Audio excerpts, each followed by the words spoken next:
ಆತ್ಮೀಯ ಸ್ಪರ್ಧಾ ಮಿತ್ರರೇ, ನಾನು ನಿಮ್ಮ Ravi sir 4G science author. ಸ್ನೇಹಿತರೆ, ಮುಂದೆ ಇರತಕ್ಕಂತಹ KS ಫಿಲಿಮ್ಸ್ಗಾಗಿ, ಮುಂದೆ ಇರತಕ್ಕಂತಹ PDO ಪರೀಕ್ಷೆಗಾಗಿ, ಮುಂದೆ ಇರತಕ್ಕಂತಹ PSA ಪರೀಕ್ಷೆಗಾಗಿ, ಮುಂದೆ ಇರತಕ್ಕಂತಹ VAO ಪರೀಕ್ಷೆಗಾಗಿ ವೆರಿ ಇಂಪಾರ್ಟೆಂಟ್ ಟಾಪಿಕ್ಗಳನ್ನು ಎಕ್ಸ್ಪ್ಲೈನ್ ಮಾಡ್ತಾ ಇದ್ದೆ.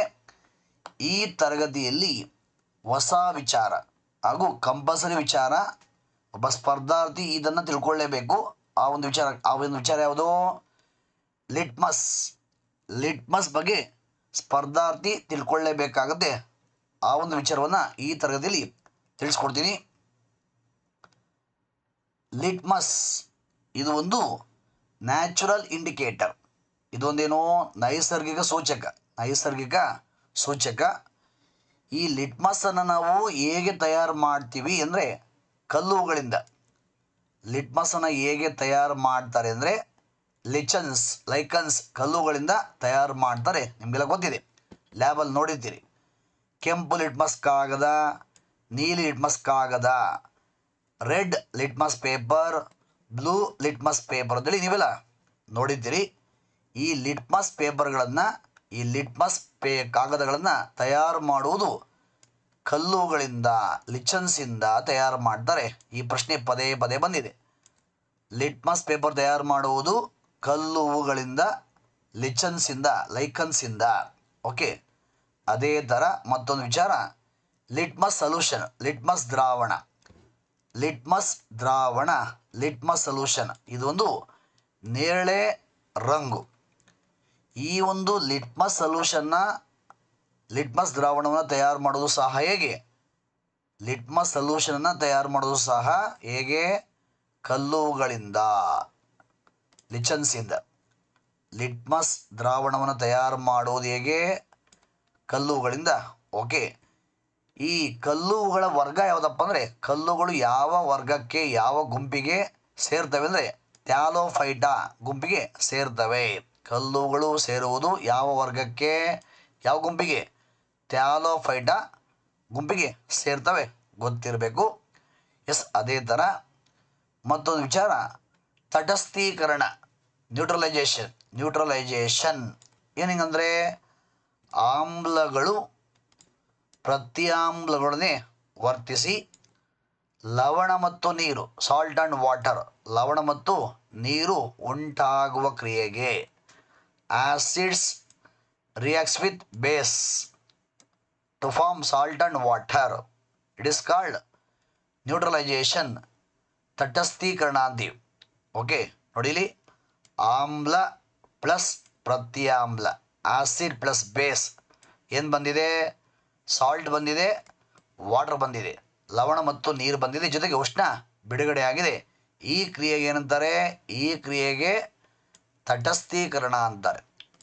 ಓಕೆ, ಈ ತಟಸ್ಥೀಕರಣಕ್ಕೆ ಎಕ್ಸಾಂಪಲ್ಸ್ ಅಂದಾಗ, ಉದಾಹರಣೆಗಳಂದಾಗ ನೋಡಿ, hydrochloric acid reacts with sodium hydroxide. Hydrochloric ಆಮ್ಲವು ಸೋಡಿಯಂ ಹೈಡ್ರಾಕ್ಸೈಡ್ಗೆ ವರ್ತಿಸಿದಾಗ, ಇಲ್ಲಿ ಹೈಡ್ರೋಕ್ಲೋರಿಕ್ ಆಮ್ಲ ಅಂದೆ, ಇದು ಆಸಿಡ್. ಸೋಡಿಯಂ ಹೈಡ್ರಾಕ್ಸೈಡ್ ಇದು ಒಂದೇನೋ ಬೇಸ್.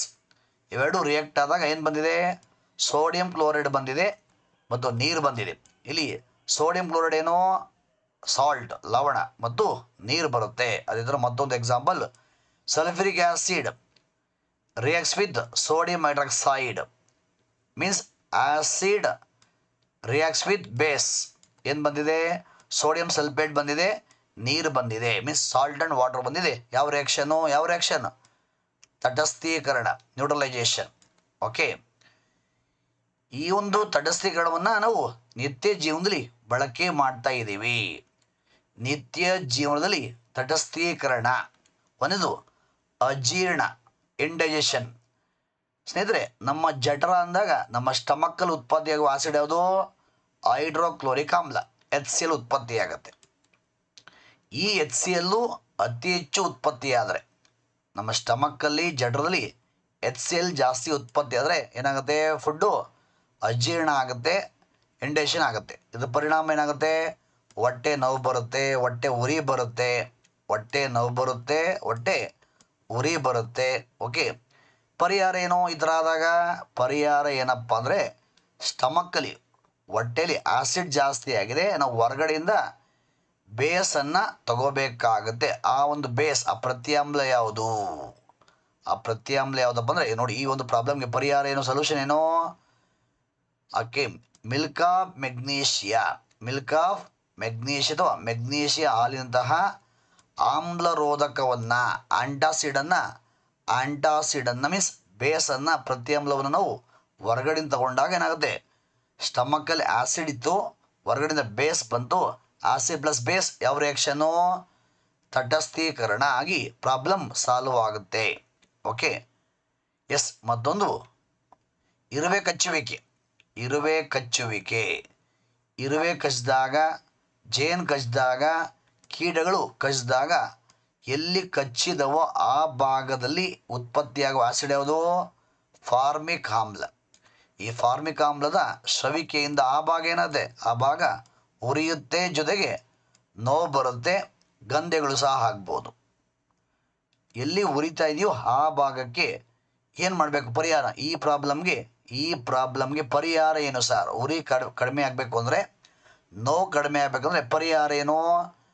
ಎಲ್ಲಿ ಉರಿತಾ ಇದೆಯೋ, ಯಾವ ಭಾಗದಲ್ಲಿ ಇರುವೆ ಕಚ್ಚಿ ಜೇನು ಕಚ್ಚಿ ಉರಿತಾ ಇದೆಯೋ ಆ ಭಾಗಕ್ಕೆ ನಾವು ಒದ್ದೆ ಮಾಡಿದ ಅಡುಗೆ ಸೋಡವನ್ನು, cooking soda means sodium bicarbonate ಅಥವಾ ಜಿಂಕ್ ಕಾರ್ಬೊನೇಟ್, ಸತುವಿನ ಕಾರ್ಬೊನೇಟ್ ಅಂದ್ರೆ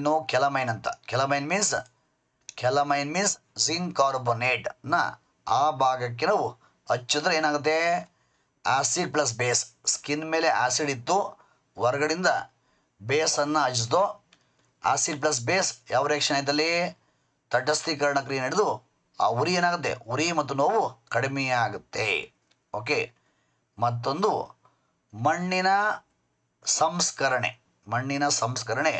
ಅತಿಯಾದ ಗೊಬ್ಬರಗಳ ಬಳಕೆಯಿಂದ, ಅತಿಯಾದ ರಾಸಾಯನಿಕ ಗೊಬ್ಬರಗಳ ಬಳಕೆಯಿಂದ, ಅತಿಯಾದ ಕೀಟನಾಶಕಗಳ ಬಳಕೆಯಿಂದ ಇವತ್ತು ಮಣ್ಣಲ್ಲಿ ಆಸಿಡ್ ಜಾಸ್ತಿ ಆಗ್ತಾ ಇದೆ. ಹಾಗಾಗಿ ಸಸ್ಯಗಳಲ್ಲಿ ಚೆನ್ನಾಗಿ ಬೆಳೀತಾ ಇಲ್ಲ, ಬೆಳೆ ಬರ್ತಾ ಇಲ್ಲ, ಮಣ್ಣು ಬರಡಾಗ್ತಾ ಇದೆ. ಮಣ್ಣೇನಾಗ್ತಾ ಇದೆ? ಯಾವುದೇ ಬೆಳೆ ಬೆಳೆದರೆ ಬರಡಾಗ್ತಾಯಿದೆ, ಸುಮ್ಮನೆ ವೇಸ್ಟ್ ಆಗ್ತಾಯಿದೆ. ಇದರ ಮಣ್ಣಲ್ಲಿ ಆಸಿಡ್ ಜಾಸ್ತಿ ಆದಾಗ, ಮಣ್ಣು ಆಮ್ಲೀಯವಾದಾಗ ನಾವು ಹೊರಗಡೆಯಿಂದ ಏನನ್ನು ಹಾಕಿದ್ರೆ ಪ್ರಾಬ್ಲಮ್ ಸಾಲ್ವ್ ಆಗುತ್ತೆ? ಏನನ್ನು ಹಾಕಿದಾಗ ಪ್ರಾಬ್ಲಮ್ ಸಾಲ್ವ್ ಆಗುತ್ತೆ ಅಂದರೆ, ಯಾವ ಮಣ್ಣಲ್ಲಿ ಆಸಿಡ್ ಜಾಸ್ತಿ ಆಗಿದೆಯೋ ಆ ಮಣ್ಣಿಗೆ ಸುಟ್ಟ ಸುಣ್ಣವನ್ನು ಅಥವಾ ಕ್ಯಾಲ್ಶಿಯಂ ಆಕ್ಸೈಡನ್ನು ಅಥವಾ ಕ್ಯಾಲ್ಶಿಯಂ ಹೈಡ್ರಾಕ್ಸೈಡನ್ನು ಸೇರಿಸಿದಾಗ ಆಸಿಡ್ ಪ್ಲಸ್ ಬೇಸ್, ಆಮ್ಲ ಪ್ಲಸ್ ಪ್ರತ್ಯಾಮ್ಲ ಯಾವ ರಿಯಾಕ್ಷನು?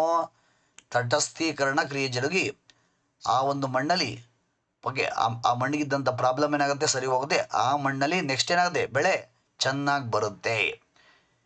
ಇಲ್ಲಿ ಆಸಿಡ್ ಜಾಸ್ತಿ ಆದರೆ ಕ್ಯಾಲ್ಶಿಯಂ ಆಕ್ಸೈಡ್ ಅಥವಾ ಕ್ಯಾಲ್ಶಿಯಂ ಹೈಡ್ರಾಕ್ಸೈಡನ್ನ ಸೇರಿಸ್ದು, ಪ್ರಾಬ್ಲಮ್ ಸಾಲ್ವ್ ಆಯಿತು. ಸರ್, ಮಣ್ಣಲ್ಲಿ ಏನಾದ್ರು ಬೇಸ್ ಜಾಸ್ತಿ ಆದರೆ, ಪ್ರತ್ಯಾಮ್ಲ ಮೀನ್ಸ್ ಬೇಸ್ ಜಾಸ್ತಿ ಆದರೆ ಆಗ ನಾವು ಹೊರಗಡೆಯಿಂದ ಏನನ್ನು ಸೇರಿಸ್ಬೇಕಾಗತ್ತೆ? ಮಣ್ಣಿಗೆ ಹೊರಗಡೆಯಿಂದ ಏನು ಹಾಕಬೇಕಾಗತ್ತೆ? ನಾವು ಹೊರಗಡೆಯಿಂದ ಆರ್ಗ್ಯಾನಿಕ್ ಕಾಂಪೌಂಡ್ಸನ್ನು, ಸಾವಯವ ವಸ್ತುಗಳನ್ನು ಸೇರಿಸಿದಾಗ ಪ್ರಾಬ್ಲಮ್ ಸಾಲ್ವ್ ಆಗುತ್ತೆ. ಇವೆಲ್ಲ ಹೊಸ ವಿಚಾರಗಳು ಹೊಸದಾಗಿ ಬಂದಿದ್ದಾವೆ. ಸ್ಪರ್ಧಾರ್ಥಿ ತಿಳ್ಕೊಂಡಿರಬೇಕು. ಹೊಸ ವಿಚಾರಗಳನ್ನು ತಿಳಿಸ್ಕೊಡ್ತೀನಿ. ಇಂಥ ಹೊಸ ವಿಚಾರ ಇಟ್ಕೊಂಡು 4G ಸೈನ್ಸ್ ಆ್ಯಂಡ್ ಟೆಕ್ನಾಲಜಿ ಪುಸ್ತಕವನ್ನು ಅಪ್ಡೇಟ್ ಮಾಡಿದ್ದೀನಿ. ಯೂಸ್ ಮಾಡ್ಕೊಳ್ಳಿ. ಧನ್ಯವಾದಗಳು.